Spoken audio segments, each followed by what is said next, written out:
Ladies and gentlemen, please remain standing for the national anthem of Australia.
Ladies and gentlemen, please be seated.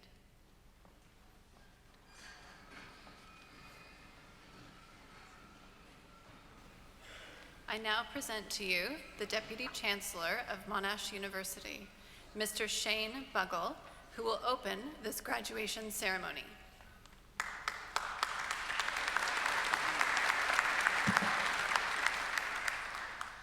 Graduates and guests, our guest speaker, Ms. Aggie Maisano, Madam Provost and Senior Vice President, Professor Edwina Cornish, Vice President of the Academic Board, Professor Julie Stout, Deputy Dean, Leadership and Executive Education at the Faculty of Business and Economics, Professor Richard Hall, distinguished visitors, members of the faculty, it is my pleasure to welcome you on behalf of the Council of Monash University to this, the 1005th graduation ceremony of Monash University, which is being performed on country for which the Kulin nations have been the traditional owners and custodians for many centuries. The university acknowledges their cultures, and we pay our respects to their elders, past and present. I now call on the Provost and Senior Vice President, Professor Edwina Cornish, to address the Assembly.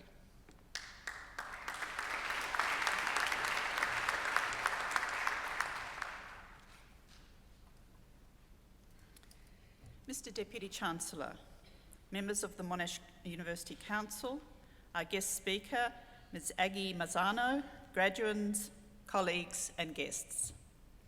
Today is one of celebration for you.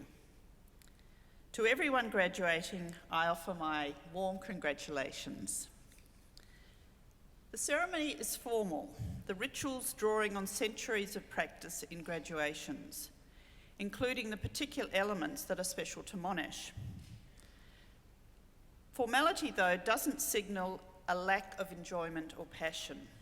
It serves to mark an occasion that joins each graduating student to the many who came before and the many who will follow. The effort all of you, students, and in many cases your families and friends, have made to reach this point deserves recognition. It deserves to be treated with a certain gravity and seriousness.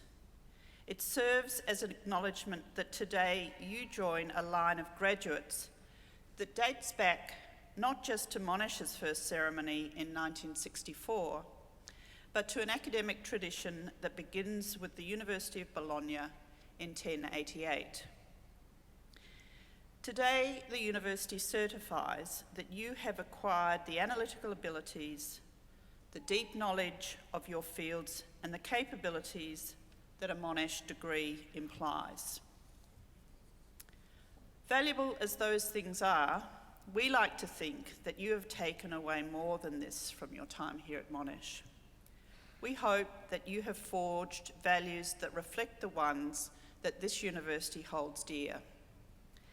We hope that we have nurtured in you the love of discovery that is expressed in the university's motto, Ancora Imparo. Those words, attributed variously to Dante and Michelangelo, translate as, I am still learning, or I am still discovering. It is unlikely that you got here in the first place without a healthy intellectual curiosity. But we hope your time here has strengthened that determination to understand more of ourselves and our world. More importantly, it should have helped you recognise that the hunger for knowledge can be a powerful force for good. We also hope that your time here has shaped the nature of your ambition in a way that reflects the level of ambition of the university itself. Monash is widely regarded as being one of the world's top 100 universities, a position it has reached in less than 60 years. But that is not where our ambition resides. A strong reputation should only ever be a byproduct of ambition. What is important is the scale and usefulness of the challenges we set ourselves.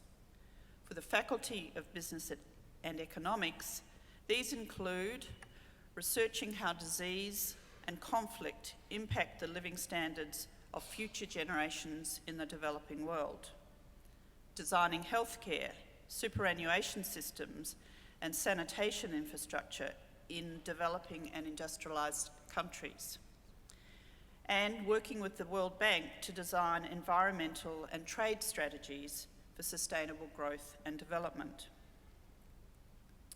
For our alumni, it has included the attainment of high public office, the establishment of organisations that create thousands of jobs, and opening a school in a prison to give young offenders a second chance. For you, who knows what form it will take?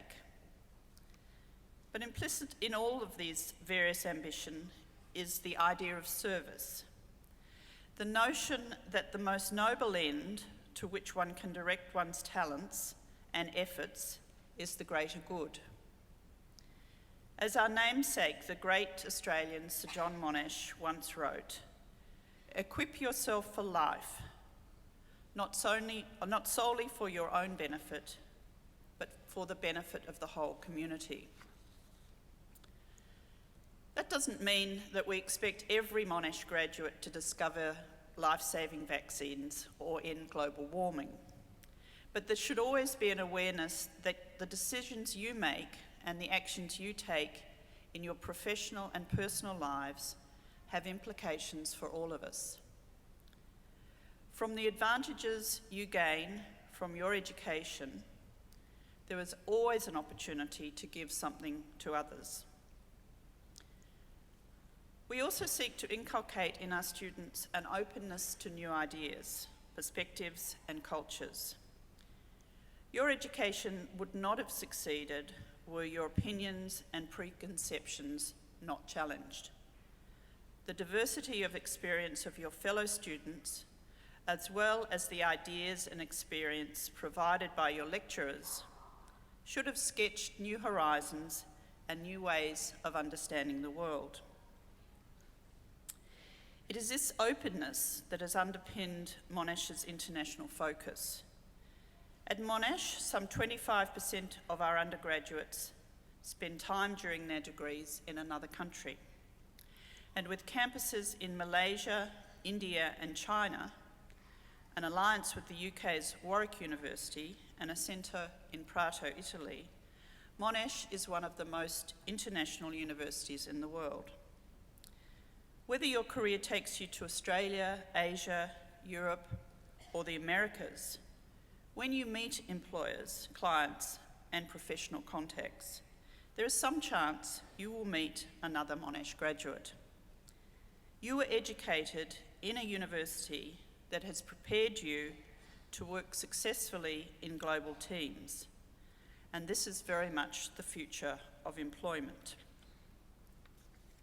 Our overseas campuses and alliances allow us to collaborate with others beyond Australia in research that solves problems that affect us all. They bring engagement with organisations and industries that seek our graduates as well as the expertise of our researchers. They provide opportunities for our students, along with the opportunities in Australia, to learn within and outside the campus. The final value that I would like to invoke today is respect. You have been given the privilege of a wonderful education. You are all very able, blessed with the capacity to tackle academic tasks successfully. These are powerful advantages. Use them wisely. Be ethical. Be honest.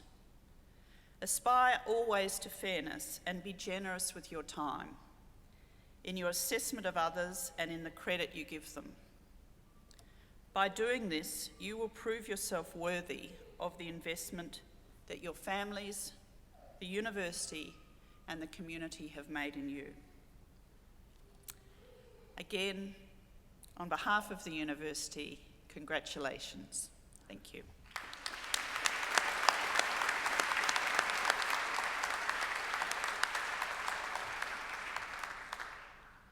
I now call upon Professor Richard Hall, Deputy Dean, Leadership and Executive Education of the Faculty of Business and Economics, representing the Dean of the Faculty of Business and Economics.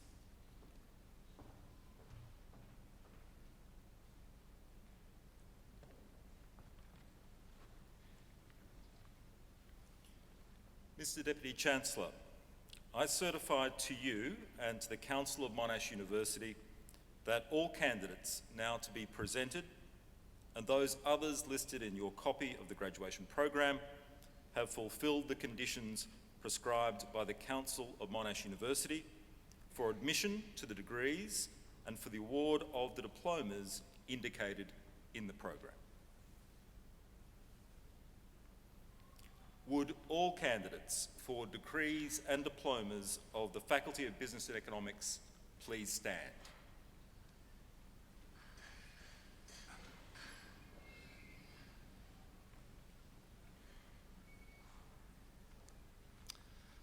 Graduates, with the authority of Council, I admit you to the degrees and award the diplomas to which you are entitled.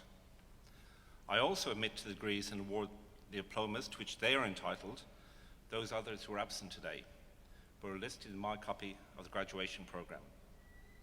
Graduates, as you now are, this moment marks an important milestone in your lives. This ceremony is the visible culmination of your hard work and commitment. Your achievements are outstanding, and you should always look back on this moment with great pride. I personally congratulate you, and I ask the members of the audience to applaud your accomplishments.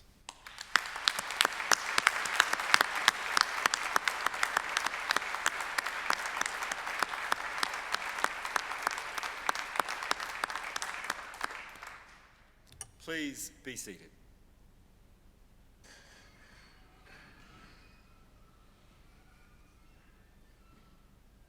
Mr. Deputy Chancellor, graduates from the Faculty of Business and Economics will be presented to you by Associate Professor Colin Jevons, Course Director of the degree of Bachelor of Business and the Department of Marketing of the Faculty of Business and Economics.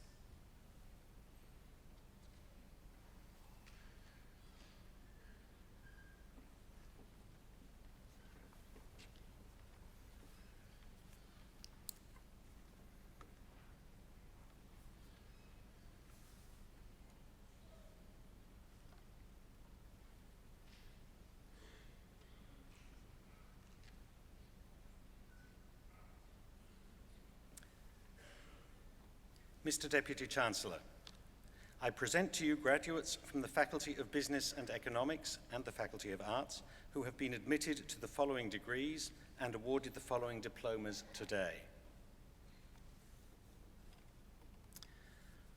On behalf of the Dean of the Faculty of Arts, Bachelor of Arts, Annabelle Merle Thompson.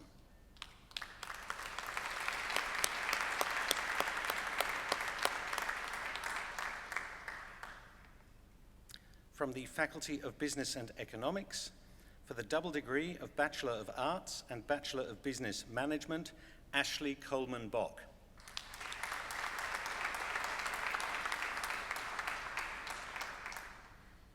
Ryan Tse-Xuan Lim.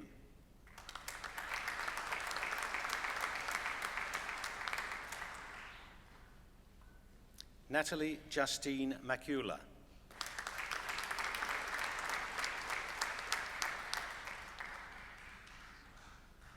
Grace Elizabeth Mead.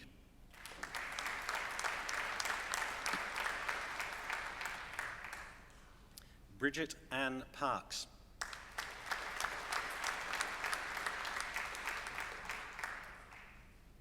Ashley Elizabeth Paxton.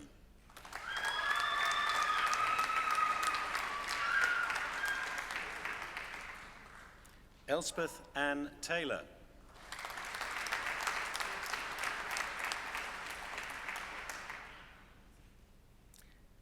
Cheng Nan Yi.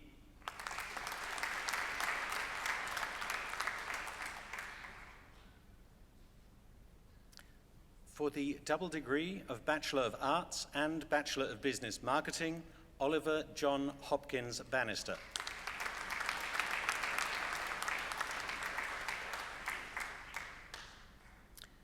Michaela Joan Conan Davies.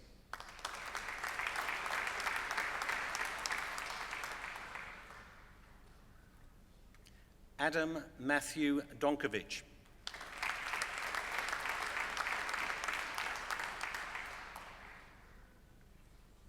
Jasmine Kathleen Ichalalene.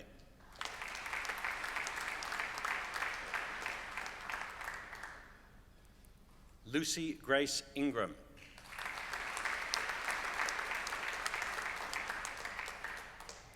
Monica Ip. Adam James Legg.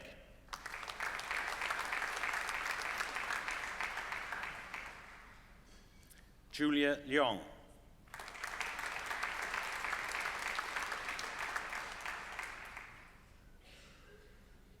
Peter James Lee Mesher.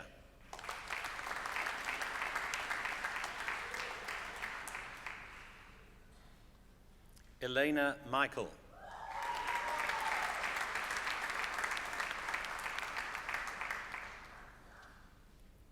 Emma Lauren Quirk.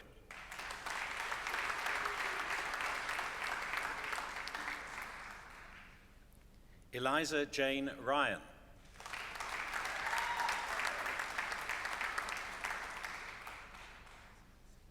Nyop Phuong Ta.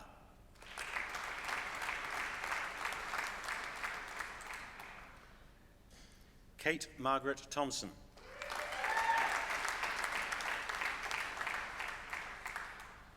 Athanasia Vakulis.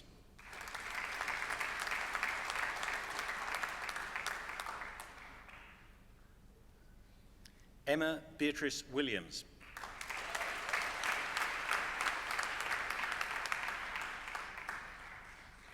For the double degree of Bachelor of Business Management and Bachelor of Business Marketing, Basil Peter Alexander Adamu.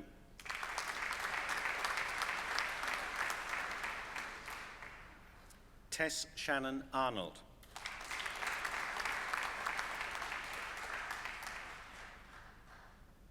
Isabella Rachel Burke.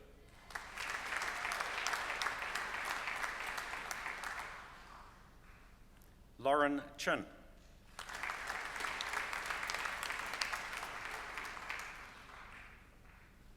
Zachary Peter Cochran.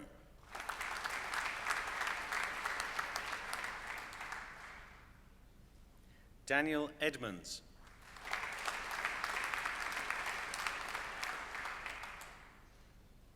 Hugo Gates.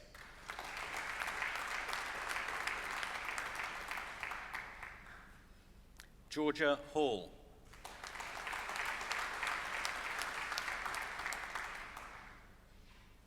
Benjamin Howell.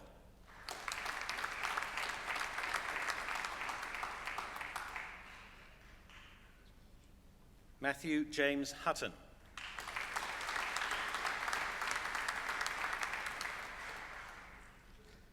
Rosemary Interigi.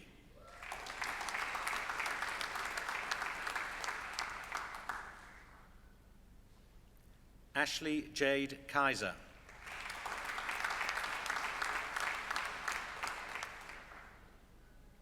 Charlie George King.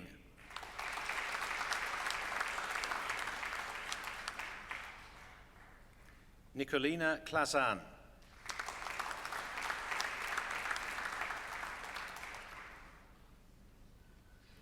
Janani Krishnamurti.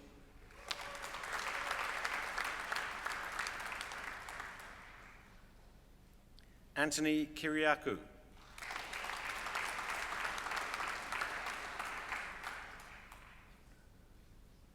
Tanya Nguyen.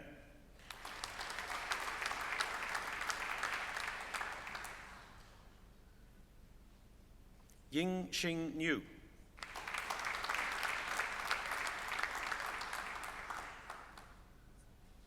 James Papadopoulos.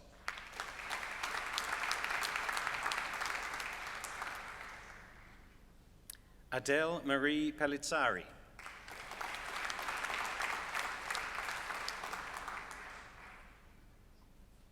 Marcus John Peretti.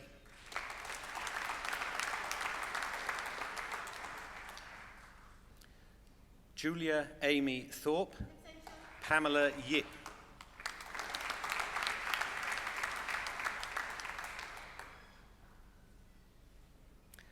For the Bachelor of Business Law, Christian Gabriel Cordero.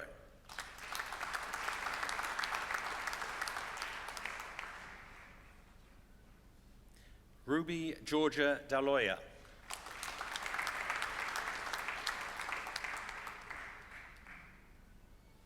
Paul Anthony Harrington.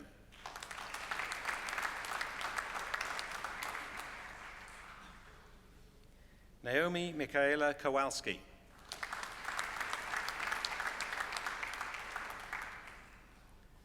Sanjivine Tanya Kumar.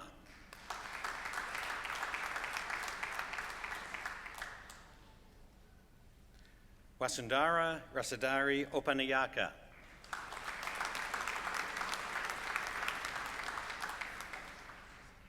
Lachlan Curtis Rogers.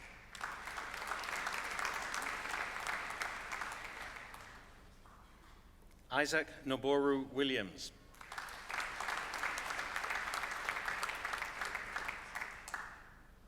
For the Bachelor of Business Management, Sandra Gali.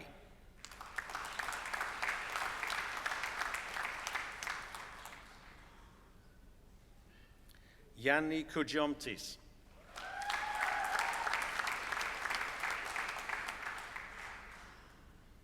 Tanya Marie Katchik.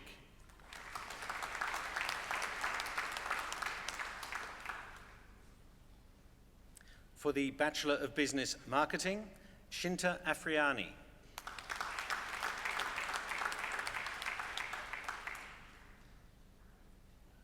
Tamida Ahmadi.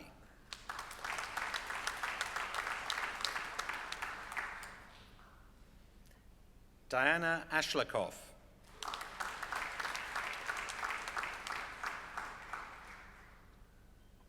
Georgiana Elizabeth Boland.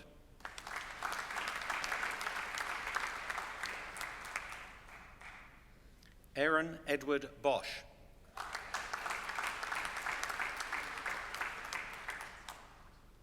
Louisa Cindy.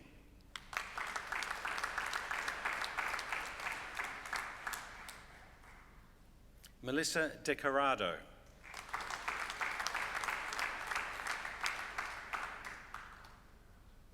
Thomas Stefan Dimardis.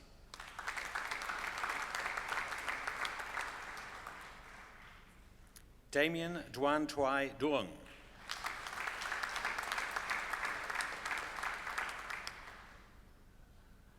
Amelia Sophia Frieser.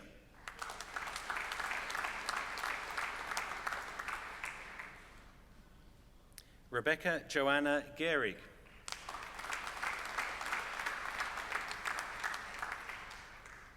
Nicholas Jack Grigg.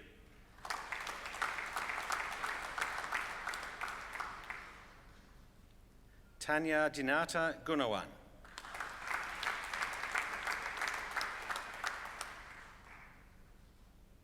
Lauren Ellen Hine.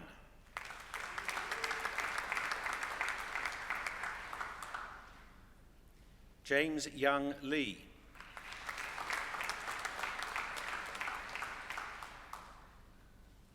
Jane Min-er Lee.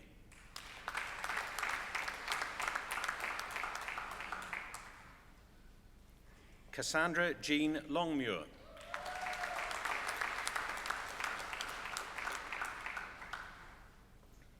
Luo Jing.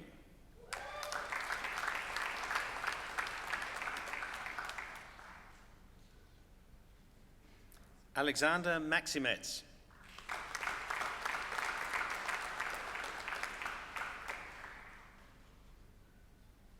Ka Mun Ng.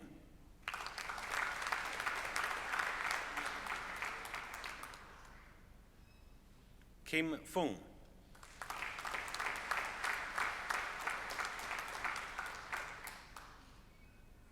Lily Isabella Jane Reed.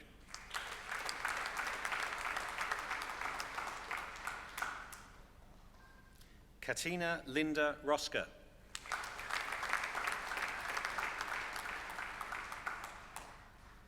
Jing Su.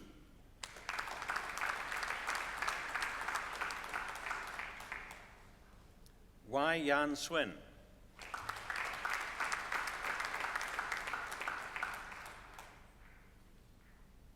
Shay Alison Vantilberg.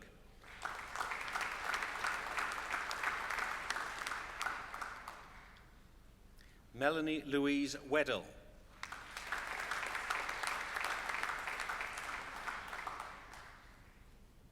Eliza May Wellington.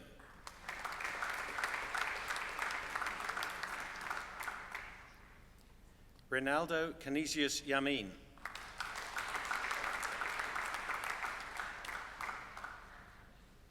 Ivy Yer.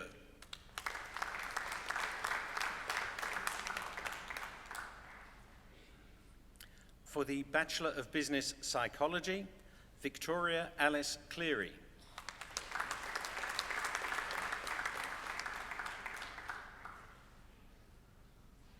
Kate Delgos.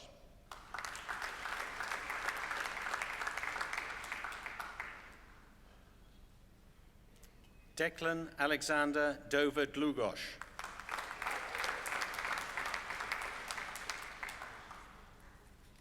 Kevin Gao.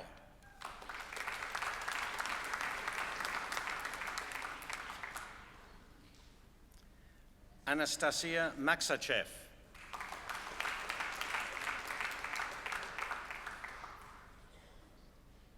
Vanessa Therese McGinty.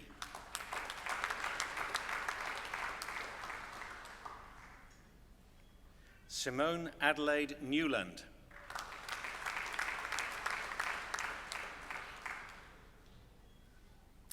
Antonis Perucanes.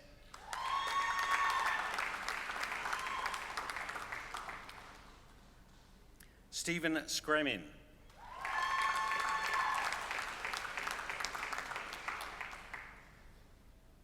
Belinda Poe Swan.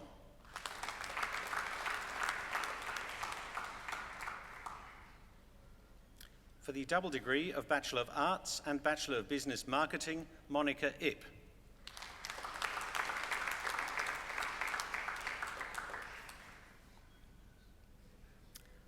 For the Graduate Certificate in Business, Chandan Mehta.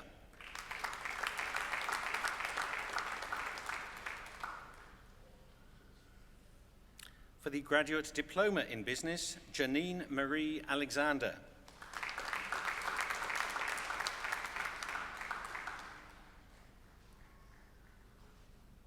Ruvindri Jayawikrema.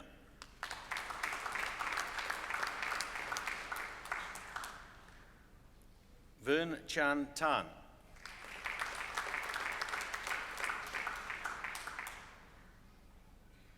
For the Graduate Diploma in Business Administration, J. Mills.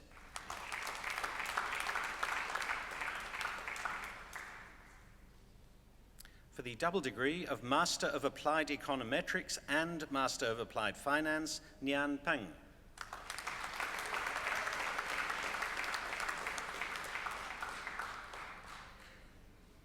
For the double degree of Master of Business Law and Master of Professional Accounting, Joseph Ang.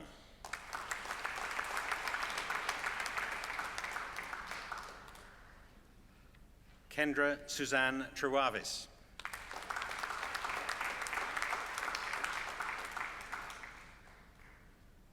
For the double degree of Master of European and International Studies and Master of International Business, Alexandria Cameron Dickinson.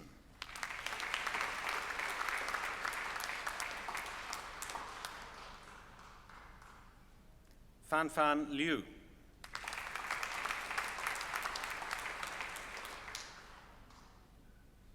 Kriti Tuteja.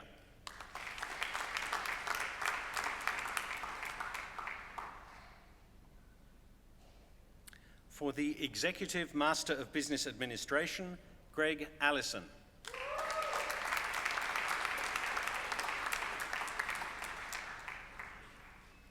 Nina Ashford.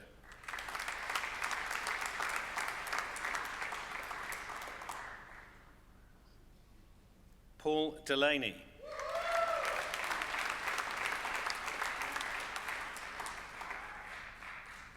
Gavin Robert Dixon.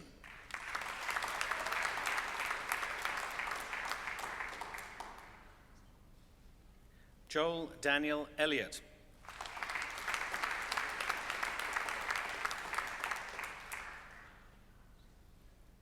Fulvio Francesco Fantozzi.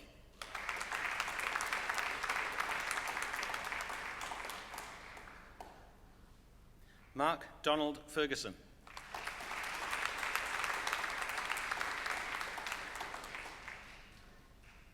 Simon John Forsyth.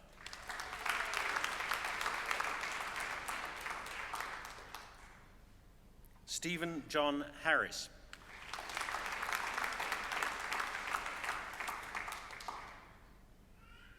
Alistair Helmore.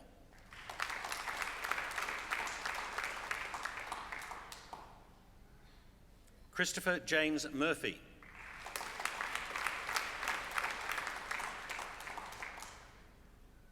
Joel Christopher Murray.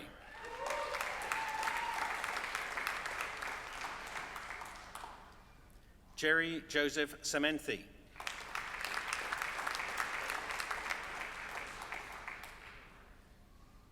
Arun Velan.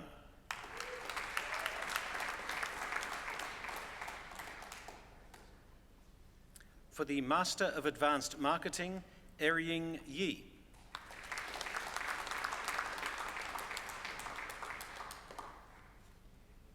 For the Master of Applied Econometrics, Hing Yip Lo, who was also awarded the Academic Medal for Excellence in Postgraduate Coursework Study.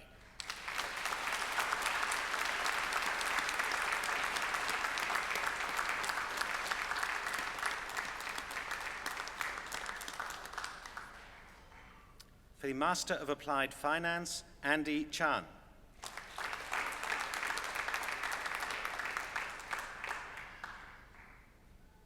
Peter Estorque.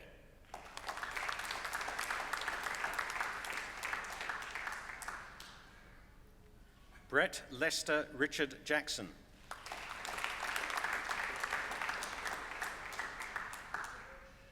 Alex Lee.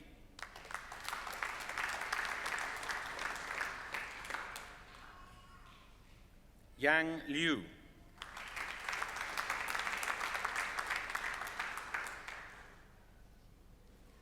Hong Hang Nguyen. Phan Cam Van.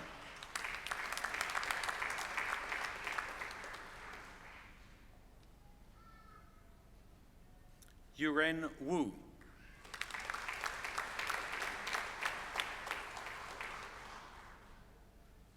Yang Xia.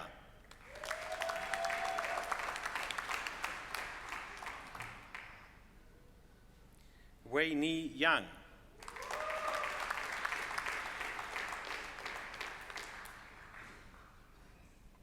Mang Yue Yu.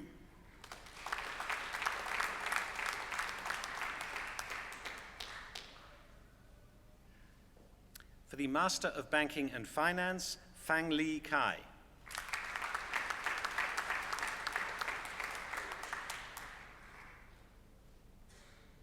Shu Han.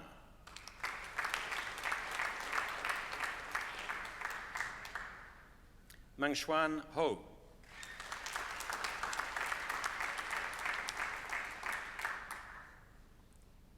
Matthew Killerly. Shintong Lee.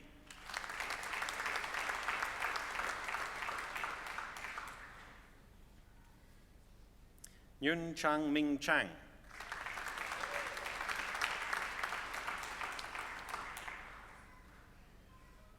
Ren Wan Ning,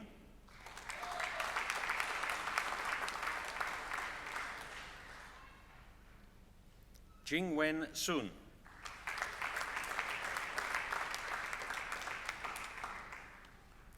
Jingting Wang,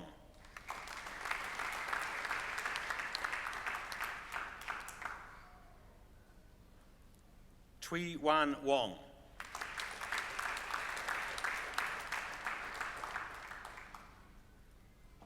Ying Yang,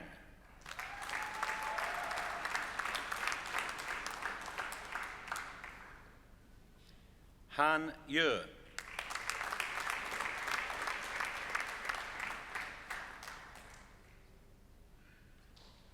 for the Master of Business Administration, Sohail Badar,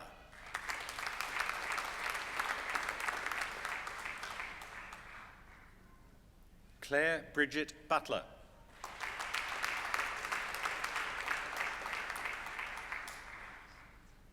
Kathleen Mary Buxton,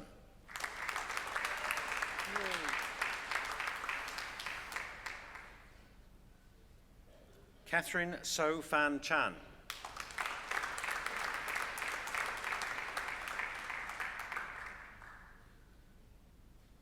Pooja Chandna,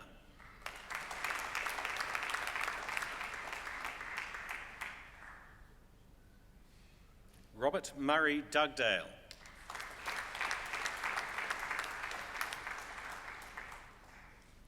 Andrew Jendrowski Lewis,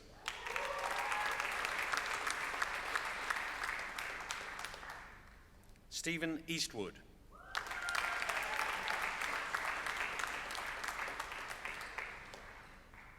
Wayne Peter Ford,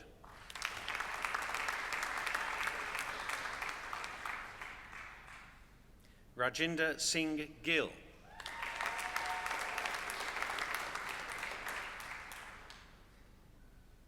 Joshua Robert Owen James,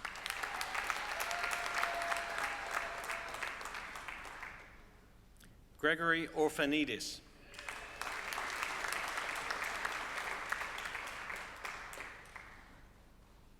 Prasad Patange,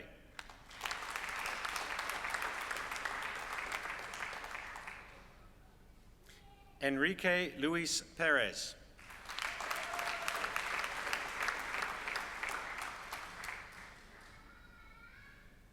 Kailash Ramesh,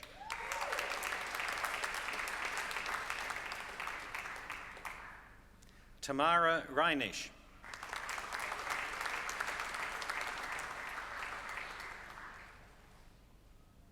Mirna Roquio Resendis Achinjega,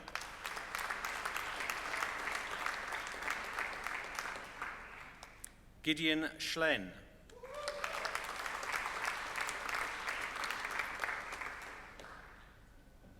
Damien Paul Smith,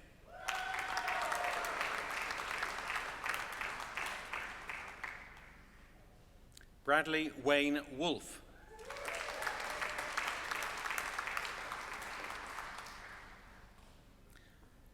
for the Master of Business Economics, Yun Gu,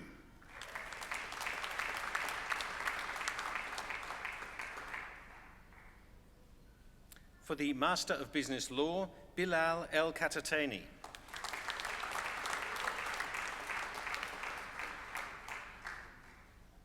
Naga Sirisha Gujari,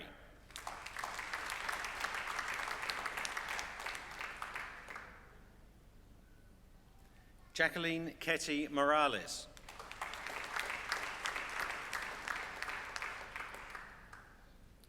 Misbah Nawab,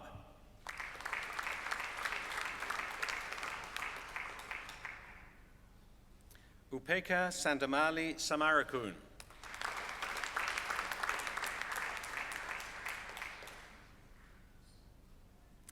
for the Master of Business, Science and Technology, Benjamin John Lindsay,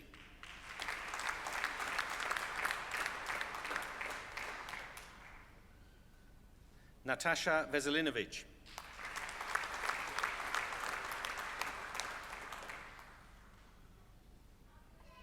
Rayan Hershad Dewa Surendra Wijanarayana,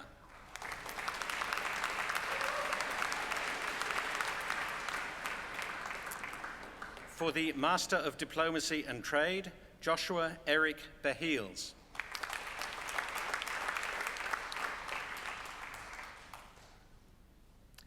Pirin Ratwatwe Bon.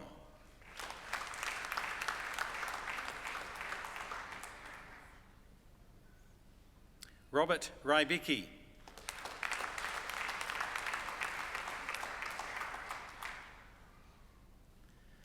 Erinaios Vrouskos.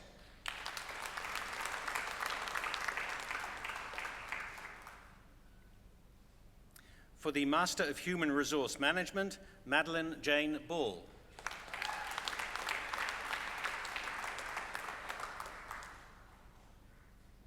Una Kamjik.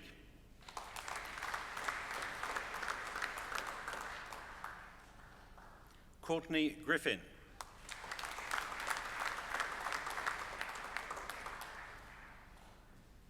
Joanna Griffin.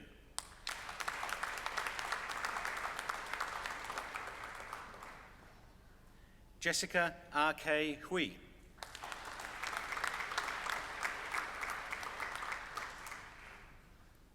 Imal Shahab.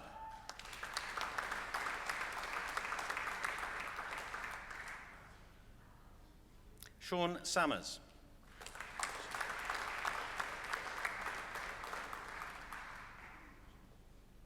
Karen Leanne Thomas.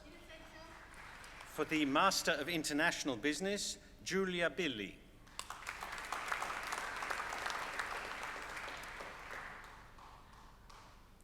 Pratiwi Dewi Denife Swadana.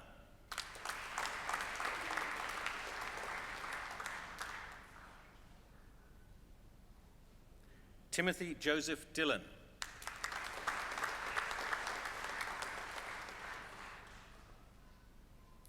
Du Kui.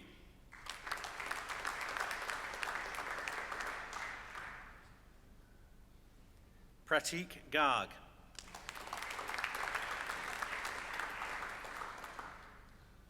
Anthony Reynaldo Halim.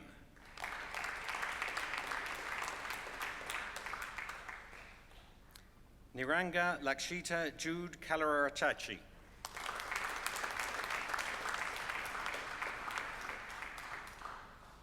Jojun Lee.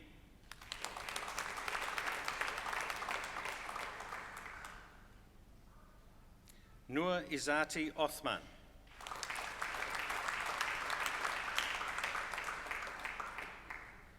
Alexandra Paul.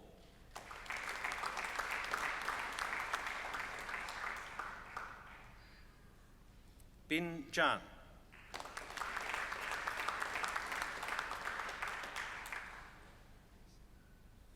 Shuwen Zhou.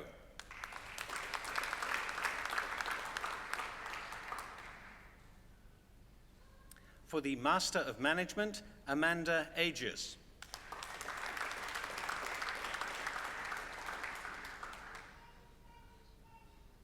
Tajmin Hossein Chowdhury.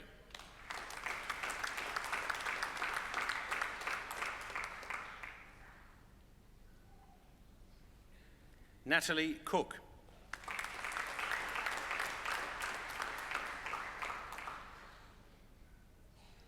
Natalie Jane Donahoe.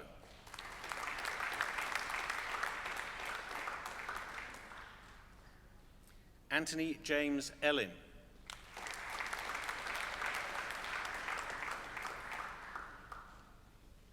Amelia Louise Griffiths.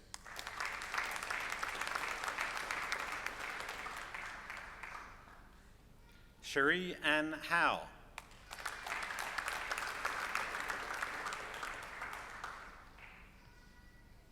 Erin Kenworthy.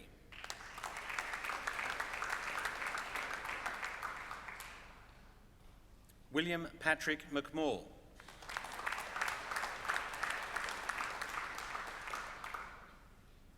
Claudia Melonio de Sandoval.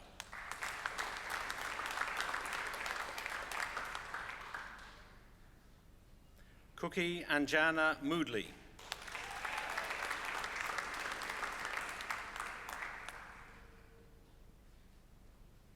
Jake Repacholi.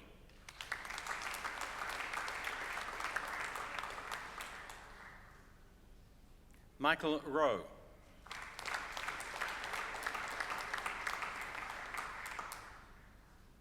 Victoria Sendeki.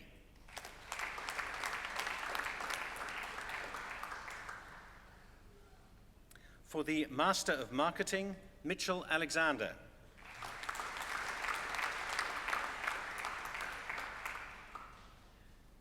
Pani Cherubini.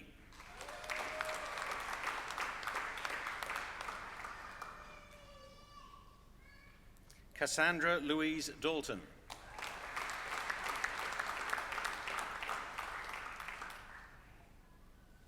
Emma Catherine Dankert.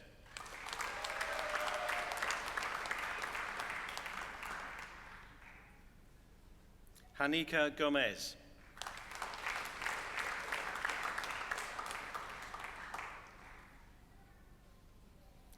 Gerardo Gonzalez.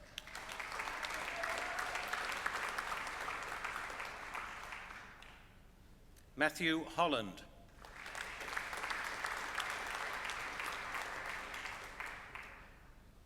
Amanda Hurst.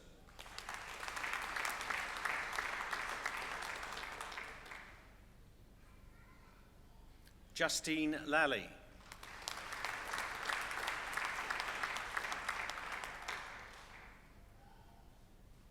James McLean Horton.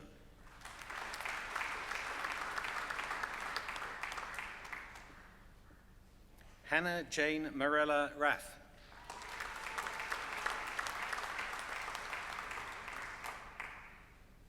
Felicity Rosemary Savage.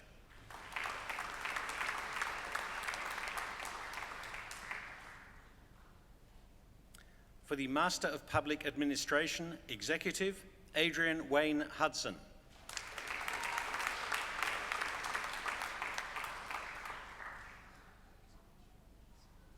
For the Master of Public Policy and Management, Christine Adriana Bertolotti.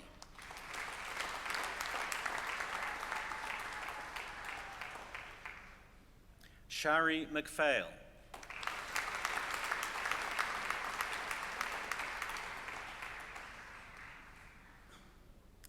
For the degree of Doctor of Philosophy, for research titled Extending the Service Profit Chain, a Longitudinal Perspective, Dr. Gregory Stridham.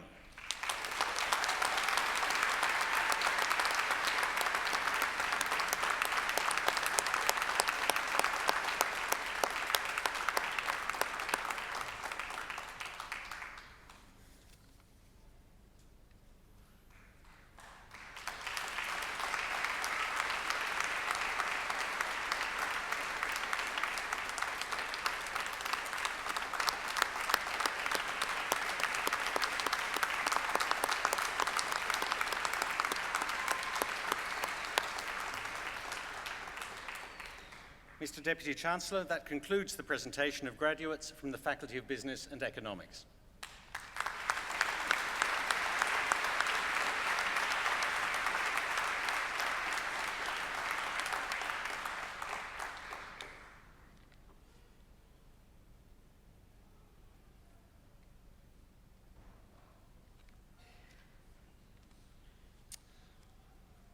We now have the opportunity to hear from one of our talented musicians from the Sir Zelman Cowen School of Music. Please welcome Serena Chung to the ceremony, who will be performing Souvenir d'Amérique by Henri Voutamp.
Thank you, Serena, for that wonderful performance. The graduation address gives us the opportunity to hear from a distinguished member of our alumni community.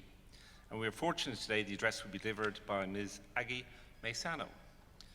Ms. Maisano is a partner at KPMG Australia, a global advisory audit and tax firm. She specialises in corporate governance, corporate and commercial law, global strategy, international affairs, and taxation. Her career is marked by her courage to question and influence, with reputation and business ethics always top of her mind. She has a passion for her profession and providing the highest quality of service. She is a barrister and solicitor of the Supreme Court of New South Wales, an active member of the Law Society of New South Wales, and the Australian Institute of Company Directors. She is a member of the Taxation Institute, Australian Corporate Lawyers Association, a Fellow of the Chartered Accountants ANZ, and a registered tax agent. I now have much pleasure in inviting Ms. Aggie Maisano to deliver the graduation address.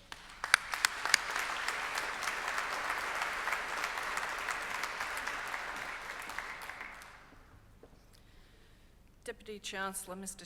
Shane Buggell, Provost and Senior Vice President Professor Edwina Cornish, Deputy Dean of the Faculty of Business and Economics Professor Richard Hall, Executive Director External Relations, Development and Alumni Mr. Damien Farrell, members of the faculty, parents, friends and especially the new graduates, may I add my congratulations to each and every one of you. I am very honoured and privileged to be part of what is an important day for each and every one of you. At my graduation ceremony, the keynote speaker was Dr. David Suzuki. Therefore, I do hope that you're not disappointed that I'm neither a world-class scientist, environmental activist, or celebrity. I do, however, have a unique perspective on what may await many of you in what is called the real world. This afternoon, I would like to explore with you three themes. They are all important, particularly to the graduates and to your future careers. The first is having fun, and I'm glad there was some people receptive to the degree as it was going through. The second is resilience, and third is reinvention. Today's workforce and work choices are changing very rapidly, as you know, probably better than I. This would have suited me very well, as I did not follow a standard path, as you were expected to at the time that I graduated. Today, you have both choice, but it's coupled with uncertainty. The profile of the workforce is so impacted by technology that many of you will, by necessity, if not choice, have to constantly reinvent yourselves. What parameters you may set for yourself now may also change, but my guidance to you is that a working life can be hard, it can be dreary, or it can be dynamic, it can be exciting and inspirational. The choice is very much yours. One of the keys to my success, however you choose to measure it, is what we call in my team my happiness score, which is how I measure how happy I am doing what I do 12, 13, 14, sometimes 17 hours a day. In other words, the ability to have fun. Fun can be had in many ways, not just raucous laughter, which is my preferred approach, but whatever makes you personally happy. When I recall on why I chose to study economics and law and what I've subsequently done in my career, these three themes have defined the extraordinary path I have travelled. Many of you come from overseas. I come from Italy and came to Australia with my family as a young schoolgirl and started school within weeks of arriving without any English language skills. I am a product of a public school education and the western suburbs at that. Moonee Ponds West Primary Moonee Ponds West Primary School and Essendon High School were fantastic schools and both had great and dedicated teachers. But they were not the places you traditionally went if you wanted to be a graduate of any university, let alone the prestigious Monash University. One of my first tests of resilience was sitting what was then my HSC exam in English. Imagine to to be told straight after the exam by your teacher that you completely got it wrong and you'd blown it. At the time, a failure in English meant an overall fail. How paralysing and difficult it became to go forward and sit the legal studies exam 2 days later. But what drove me and inspired me was the kindness of two teachers, Martin Culkin and Graham Shepherd, the former a teacher of politics and the latter at legal studies. Our teacher of legal studies in Year 11, Graham Shepherd, left, and the replacement for the important HSC year was to be none other than the gym teacher. Now, he was an admirable sportsman, I agree, but no keen legal mind.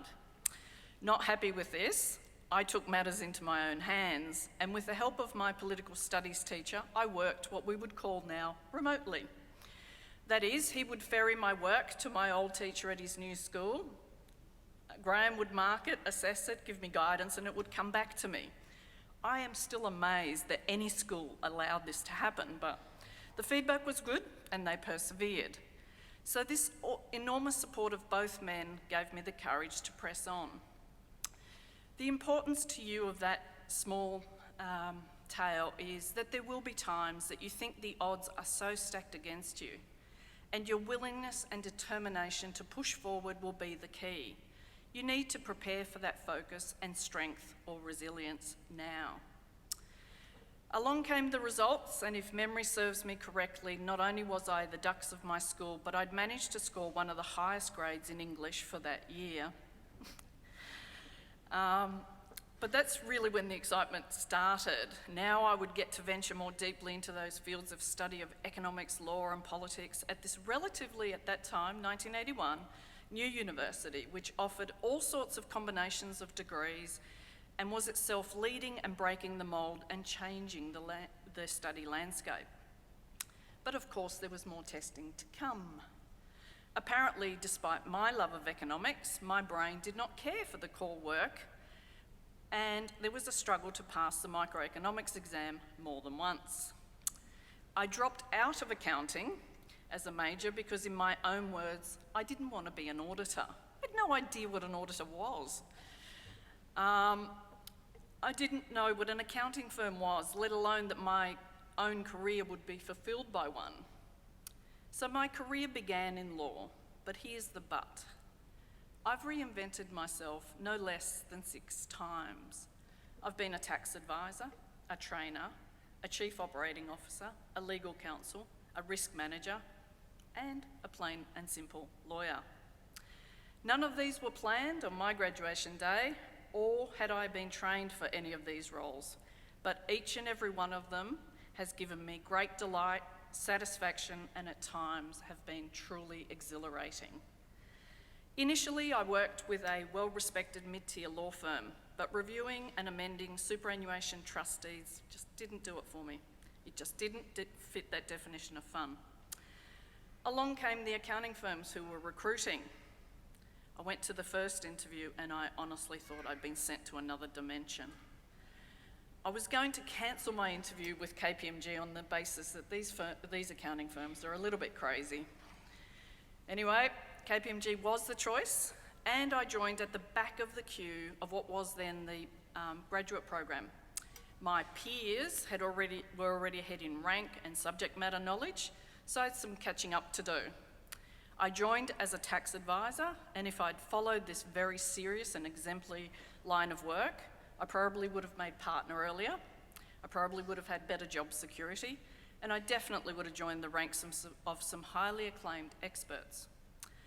But I was given the opportunity to take a 2-year secondment to Sydney, and my brief was to fix training. That's it. I was asked on the Monday before Melbourne Cup Day, and I needed to respond the day after the race. Not much thinking time.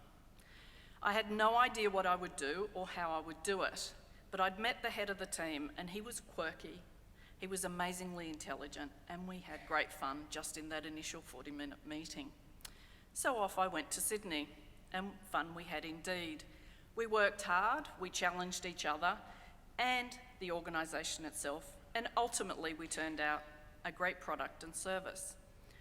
I discovered a whole new world, the world of learning and development. I worked with academics, designed the training program, and actually taught. Quite a challenge in a team of one, without any fundamental training or academic knowledge. It was learning on the run at its best. By not following this standard path at a time when this was the right and only thing to do, I learnt early on that the challenge was the reward. The learning of something new, the opportunity to do something different, and my own desire to make something better was to prove a winning formula. The setbacks were always there. There was rejection of change and a push to keep the status quo, the brotherhood of devaluing the output, and the lack of immediate career progression. So you do need to expect that whilst you're doing fantastic and personally satisfying things, sometimes what may seem to set you back is if you allow yourself to be judged by other people's values. I have always maintained that the essence of me is not my status in any organisation. I was given another opportunity once I'd fixed training as team leader for a centre of excellence. The role was equivalent to that of a chief operating officer. Gosh, I hadn't planned for that one either. It was daunting, not only because of the complexity of the role, but it involved technical experts, tax technical experts, who were more senior, more experienced than me. So I had a choice. I could revert to my original job as a tax advisor, or I could try something new and exciting, which was to prove dramatic, interesting, and work with a great team who I would have otherwise never experienced. Basically, my message to you is you will have to back yourself and find the inner strength to step out and try different things. Visualise what something can be, how you can contribute, and how you are passionate about it. And of course, you must have fun. Another great joy for me was the opportunity to lead the risk team for the Asia Pacific region. For 10 years, I travelled across 13 countries to design or implement a risk management framework, and when we were done, returned to check that it worked. Again, this wasn't what I trained for. This wasn't what everyone else was doing. There was no manual for 13 different cultures other than being there, listening, learning, and understanding. But again, without fail, it was resoundingly good fun. Imagine the challenge of implementing risk systems to overcome cultures where bribery and corruption is endemic, or where a handshake or one's word has been enough. And along I come, and I want to formalise, process, and standardise this. When you have an opportunity to lead change that will improve a team, a business, or a community, I urge you to focus on the positives. Imagine those who want to change, who are keen to participate, and the outcomes you will achieve if you persevere. Don't allow those who put up resistance, opposition, and pushback to thwart you. Find your inner resilience to push forward, and the rewards will follow. The global economy and technology now dictates that we work differently. You have the opportunity to design not only what you do, but how you do it. Now is the time for you to consider how you want to shape your career. What are your 3 success factors? What is important to you? Are you prepared to have fun, or are you prepared to just work? Are you prepared for any possible setbacks? Are you open to taking unplanned opportunities? Dr. Suzuki has been a long-time activist to reverse global climate change. He has been a passionate advocate all through the scepticism, the non-believers, and the detractors. I am quite sure that without a healthy dose of fun, resilience, and reinvention, Dr. Suzuki's conservation effort would have been somewhat more challenging. In his own words, being an environmentalist isn't all about doom and gloom. You will have undoubtedly already experienced setbacks and difficulties, but if you keep in mind that the setbacks are not forever, and that tomorrow you can do something else and inject some fun into that, I think you'll have a winning formula. You are now joining an elite group of people who have the privilege to say they are a graduate of Monash University. This extraordinary hub which encourages and supports outstanding achievements in health, science, law, medicine, economics, the arts, plus much, much more, is more than a place from which you graduate today. The university will remain here for you. It will support you, encourage you, and be proud of you, whatever your achievements. Congratulations, and may you have immense joy in your chosen path.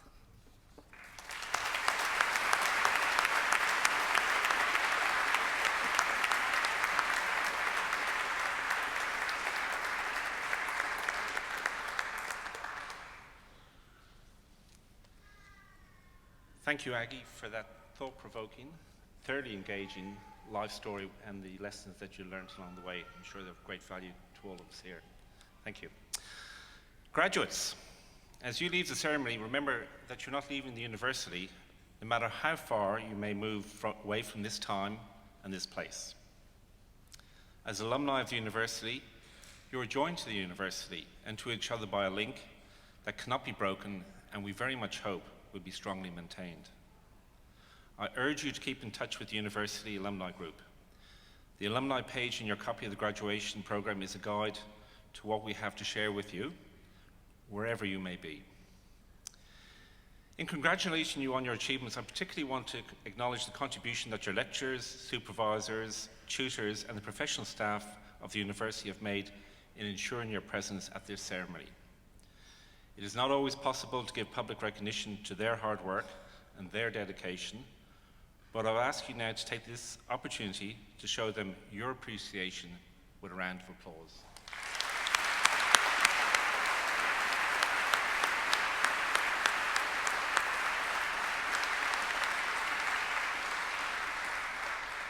Thank you.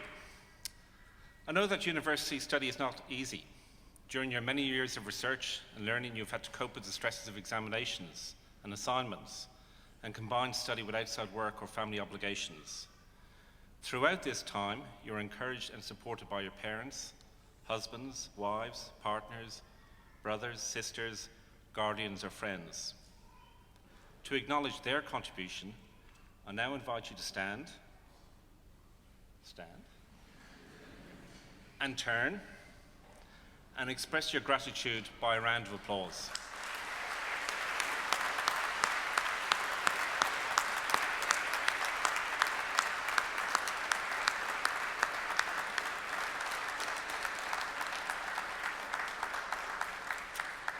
Thank you, and please be seated.